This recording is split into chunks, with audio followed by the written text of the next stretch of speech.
선생과 함께하는 음악사 12번째 시간이 돌아왔습니다. 아마도 이번 시간을 끝으로 온라인 수업은 마무리될 것 같습니다. 오늘도 지난 수업을 한번 복습해보고 넘어가 보도록 하겠습니다. 지난 시간에는 우리가 르네상스 시대를 열어보았죠. 르네상스라는 말 자체는 부흥 혹은 재생, 부활, 문예 부흥기 이런 말들이 붙어 있는데요. 바로 중세시대 때 종교에 의해서 억눌렸던 그 인간성이 다시 회복되어진다는 그런 의미로서 르네상스라는 이름이 붙여졌다라고 이야기했습니다. 그리고 이때 15세기의 영국의 음악이 유럽 대륙으로 들어와서 영향을 미치게 되는데 대표적인 양식이 바로 포브르동이라는 양식이었습니다. 당시에 그때까지만 해도 유럽 대륙은 1도, 4도, 5도, 8도의 음정을 사용해서 악곡을 작곡을 해 나갔었는데요. 이 포브르동이라는 양식은 3도와 6도, 즉 불완전 협화 음정을 아주 자유자재로 사용했던 그런 양식이었죠. 이러한 스타일이 당시의 유럽 대륙의 작곡가들에게는 굉장히 신선한 충격으로 다가왔다라고 했습니다. 그리고 부르고뉴 악파와 플랑드르 악파에 대해서도 이야기했고요. 이 르네상스 시기는 유난히 이런 악파들이 많아요. 뒤에 베네치아 악파도 나오고 로마 악파도 나오고 하는데요. 여러분들이 간단하게라도 대표하는 작곡가 정도는 알고 있으면 좋지 않을까 싶습니다. 그리고 가사 그리기 기법에 대해서도 잠깐 이야기를 했는데 음악이 가사를 충실하게 표현하려고 좀 노력했다. 그러한 시도들이 있었다라고 우리가 이야기 나눠보았습니다. 오늘은 르네상스 시대를 마무리하려고 합니다. 르네상스의 아카펠라에 대해서 우리가 함께 이야기해 볼 거고요. 또 르네상스 시대의 악기와 여러 가지 악기들과 그리고 이 악기들을 사용해서 만들어졌던 기악곡들에 대해서 이야기해 볼 거고요. 또 후기 르네상스 시대의 음악에 대해서 이야기해 보겠습니다. 이 르네상스 시대에 정말로 역사적으로 중요했던 한 가지 사건이 있는데 바로 그것은 마르틴 루터의 종교개혁이었습니다.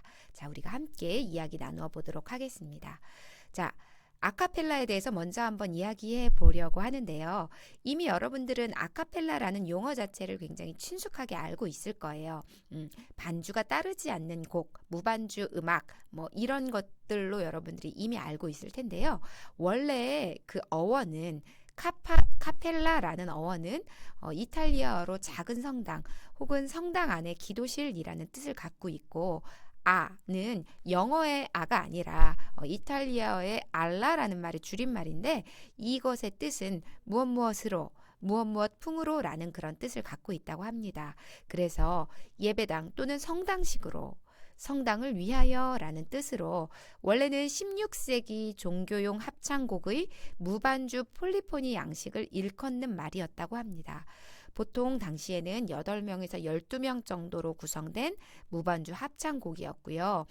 대위법을 이용해서 작곡되어졌습니다. 우리가 나중에 시간이 된다면 대위법과 화성법을 좀 비교해보는 그런 시간을 한번 가져보는 것도 좋을 것 같아요. 이 대위법은 폴리포니 양식을 작곡하기 위한 굉장히 중요한 음악적 어법인데요. 나중에 기회가 되면 우리가 함께 좀 깊이 있게 공부해 보도록 하겠습니다. 역시 무반주 합창곡이 이렇게 많이 작곡이 되어졌는데 그 이유는 아직까지도 그 신에 대한 찬미를 좀 더 경건하고 좀 더 순수하게 하기 위한 그러한 노력이었다라고 합니다. 자, 그러면 우리가 당시의 아카펠라 음악을 한번 감상을 해 보도록 하겠습니다. 이거 전체 화면이 이제 되나?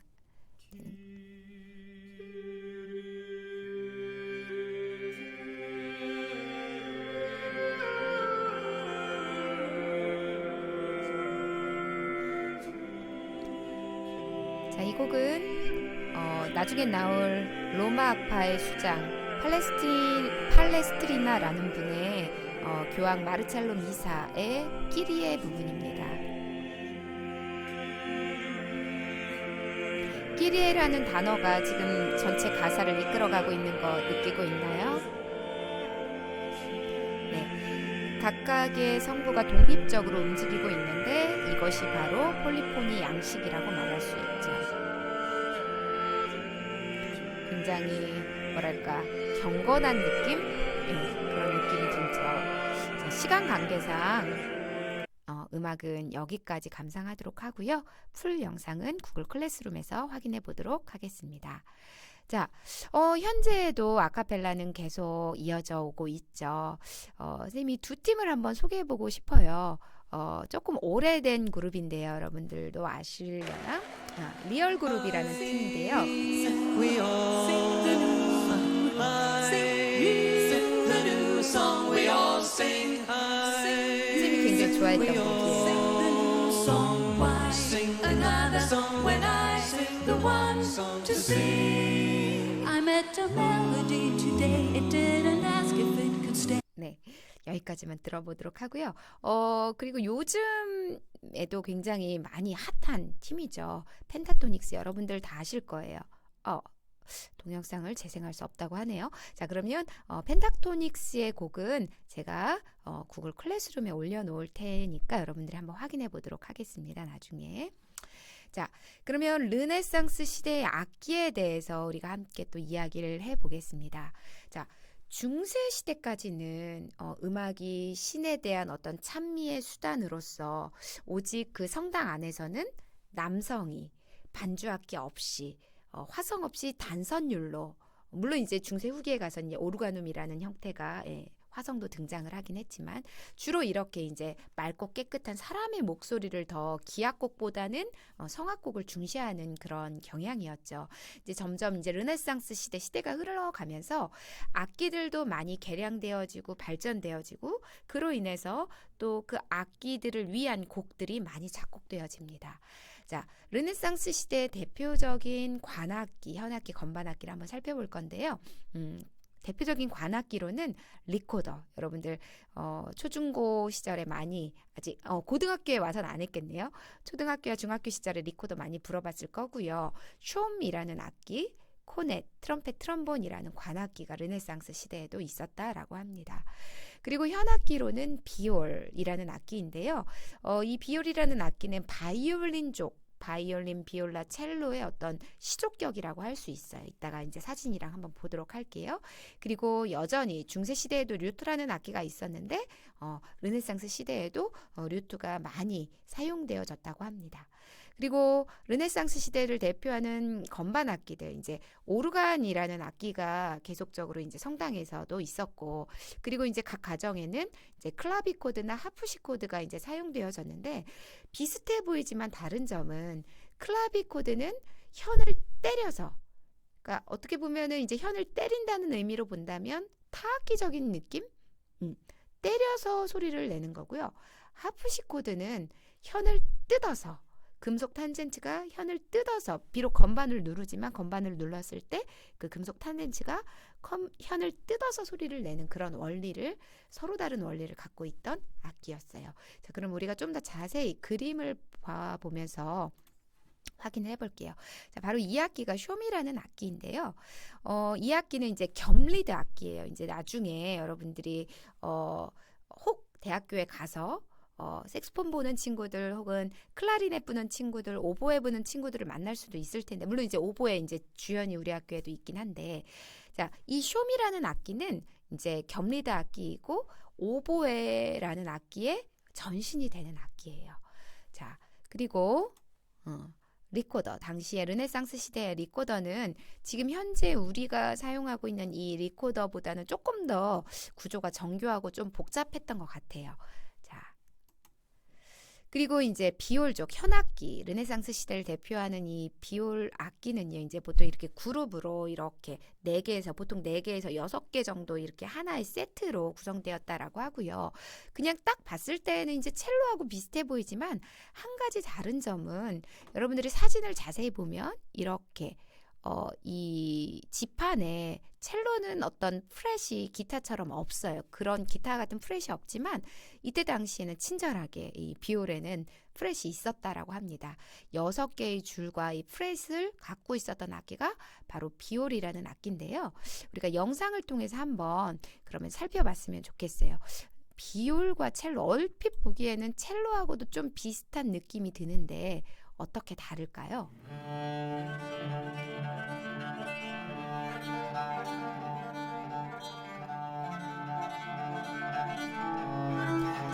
프렛이 보이나요? 지금 여기 마치 기타 같은 플랫이 있을 거고요. 현재 첼로는 4개의 현인데 비올 같은 경우는 6개의 현을 갖고 있습니다.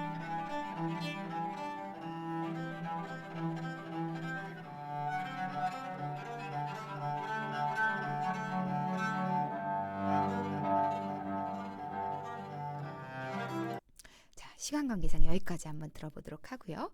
자, 류트 중세시대 때에도 우리가 이미 봤었죠. 이렇게 조롱박 모양의 바디가 있고 목이 이렇게 꺾여진 이런 류트. 다양한 종류의 류트가 이제 그 이후에도 바로크 시대까지도 아마 존재했던 것 같고요.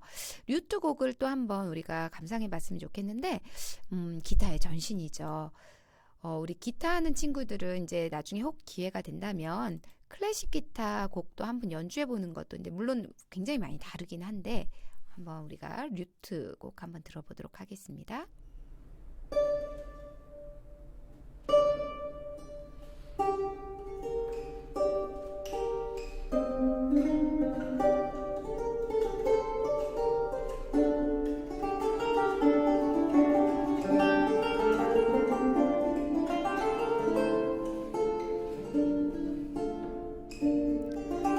대학교 다닐 때 클래식 기타를 좀 부전공으로 잠깐 배워본 적 있는데 너무 어렵더라고요.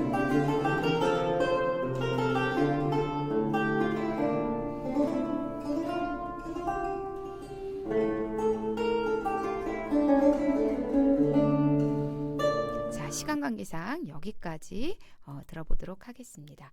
자, 이것은 이제 르네상스를 대표하는 건반 악기 중에 클라비코드라는 악기입니다. 얼핏 보기에는 이제 피아노 그냥 건반, 우리 눈에 친숙한 건반인데요. 살짝 다르죠. 피아노와는. 피아노가 탄생하기 전 단계라고 보시면 될 것 같고요. 그 다음에 이것은 이제 하프시코드예요. 보통 하프시코드는 이렇게 이제 2단으로 되어 있었어요. 자, 하프시코드 같은 경우와 하프시코드와 클라비코드의 가장 큰 차이점. 하프시코드는 현을 뜯어서 클라비코드는 현을 때려서 이렇게 소리 난다라고 이야기했고요. 우리가 하프시코드 한번 연주를 또 들어보도록 할 건데요. 학생의 연주를 한번 들어볼 거예요. 자.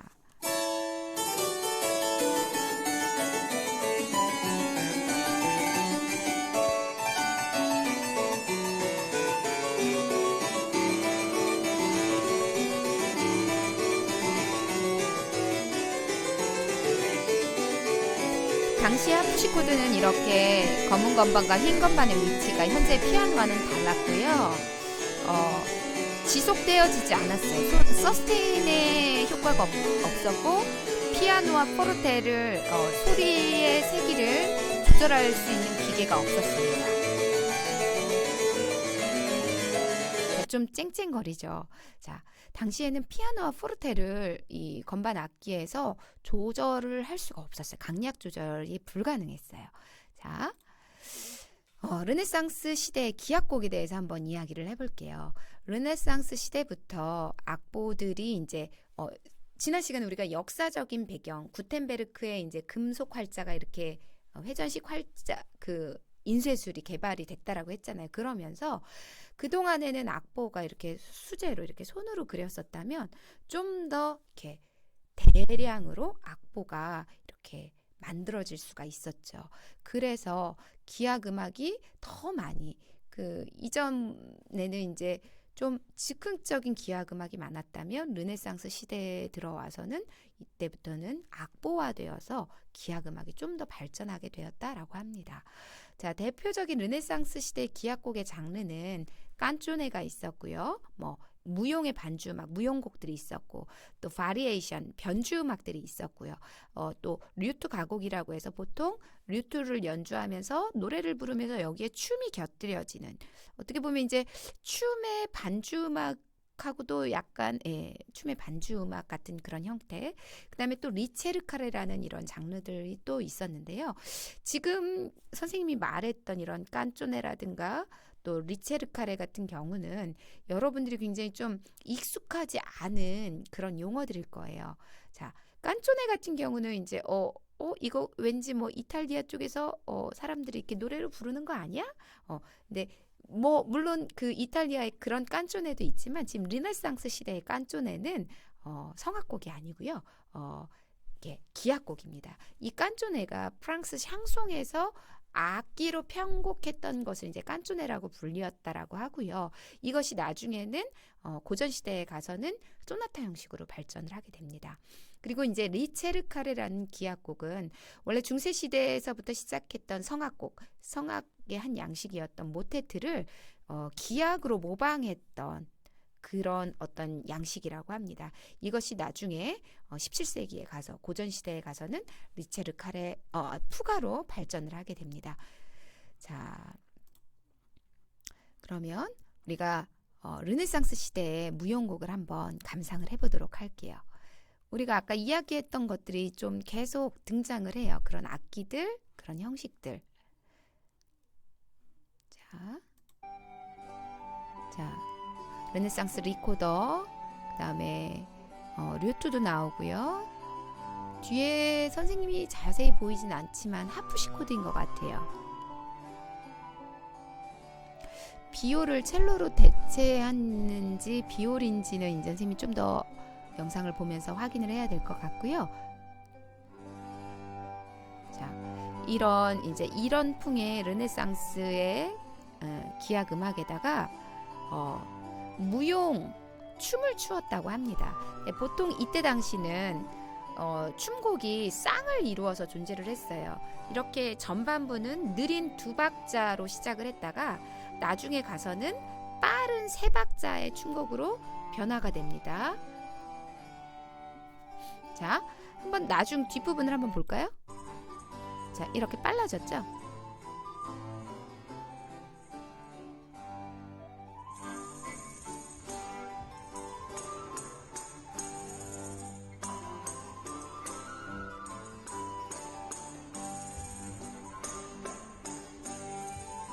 자, 시간 관계상 여기까지 보도록 하겠습니다.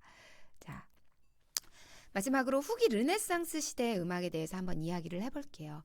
르네상스 시대에 정말 중요했던 역사적 사건이 바로 종교개혁이었어요. 마르틴 루터는 원래 성당의 사제였죠. 그런데 당시에 면죄부라는 말 혹시 세계사 시간에 여러분들 배웠을지 모르겠는데 당시에 카톨릭이 이제 많이 좀 부패하게 된 여러 가지 사건들이 있었고 그것에 대해서 반대하면서 95개조 반박문이라는 것을 내걸면서 이 마르틴 루터가 종교개혁을 하게 되었습니다. 그때부터 구교와 신교, 즉 구교는 여기서 말하는 구교는 로마 카톨릭을 이야기하는 거고요. 이거에 대항해서 이제 신교, 개신교가 지금으로 치면 이제 기독교가 나타나게 되었답니다. 자, 마르틴 루터는 여러 가지 업적들이 많은데 음악에 있어서도 여러 가지 업적이 많았어요. 시간이 짧아서 이걸 다 설명할 수는 없지만 루터를 시작으로 해서 그러니까 소위 찬송가 스타일의 곡들이 작곡이 되어졌어요. 지금 불려지는 찬송가 스타일. 그래서 굉장히 그 이전까지는 폴리포니적인 양식들이 대세였다면 이 종교개혁 이후로 이런 호모포니적인 여러분들은 찬송가 한번 쳐보셨나요? 맨 윗성부의 주 멜로디, 주선율이 가고 나머지는 그것에 종속되어져서 화성적으로 뒷받침해져가는 이것이 한마디로 이제 호모포니의 스타일인데 이 종교개혁 이후로 이런 호모포니적인 경향이 굉장히 많아졌습니다. 또 근데 그것에 대한 반발이 또 있었겠죠. 종교개혁이 일어나면서 개신교가 이렇게 부흥하고 성장하면서 자체적으로 카톨릭 안에서 어떤 자성의 목소리가 나왔고 오히려 더 좀 더 경건 그 종교에 있어서 그 카톨릭에 대한 어떤 좀 엄숙함을 더 회복하자라는 의미로 반종교 개혁이라는 말이 이제 또 등장을 했었고 이것에 대한 대표적인 것이 로마 악파 그리고 아까 처음에 우리가 들었던 이제 로마 악파의 대표 주자가 바로 팔레스트리나라는 작곡가예요. 그리고 베네치아 악파 이렇게 이제 반종교 개혁을 또 주도했던 그런 악파들이 또 있었고요. 특별히 이제 베네치아 악파 같은 경우는 성 마르코 대성당을 중심으로 활동했던 음악가들이라고 합니다. 그리고 성가대를 이때 당시에 베네치아 악파에서 굉장히 획기적으로 구성했던 게 2개의 분리된 성가대를 만들어서 좀 뭐랄까 이 2개의 분리된 성가대에서 피아노와 지금 즉 지금 이야기하는 피아노라는 건 여리개란 뜻이에요. 그 다음에 포르테, 피아노와 포르테의 그 어떤 반대되는 음향 효과를 좀 추구했다라고 합니다. 자, 그러면 오늘 르네상스 시대를 마무리하면서, 자, 저분은 이제 마르틴 루터시고요. 또 이거에 가장 이제 반대쪽에 계시는 분이, 이분이 바로 팔레스트리나라는 분입니다. 자, 르네상스 시대를 마무리하면서 마르틴 루터가 작곡한 곡을 한번 들어볼 건데요. 한 번쯤은 들어봤을 것 같아요. 마르틴 루터가 종교개혁 당시에 썼던 곡이라고 합니다. 원래 이제 독일어 곡인데요. 여러 나라의 언어로 번역되어서 많이 불려지고 있죠.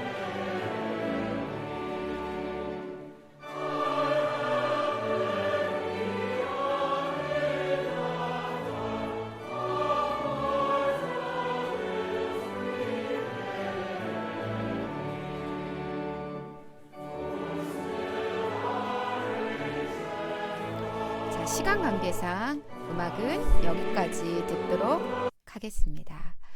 자, 그러면 오늘의 형성평가가 출석 댓글로, 유튜브 댓글로 달아주세요. 자, 르네상스 시대의 대표적인 건반 악기 두 가지를 쓰세요. 이 첫 번째 문제. 그다음에 두 번째, 르네상스 시대의 대표적인 사성부 다성음악 양식으로 성당풍으로 라는 의미를 갖고 있는 음악 장르 우리 공부했죠. 그리고 이 장르로 2020년 현재에도 활동하고 있는 팀을 한 팀 써주시기 바랍니다. 여러분, 그동안 온라인으로 수업 듣느라 너무 고생 많았고요. 이제 출석 등교해서 또 계속적으로 음악사 수업 이어갔으면 좋겠습니다. 우리 등교 계약해서 만날게요. 안녕.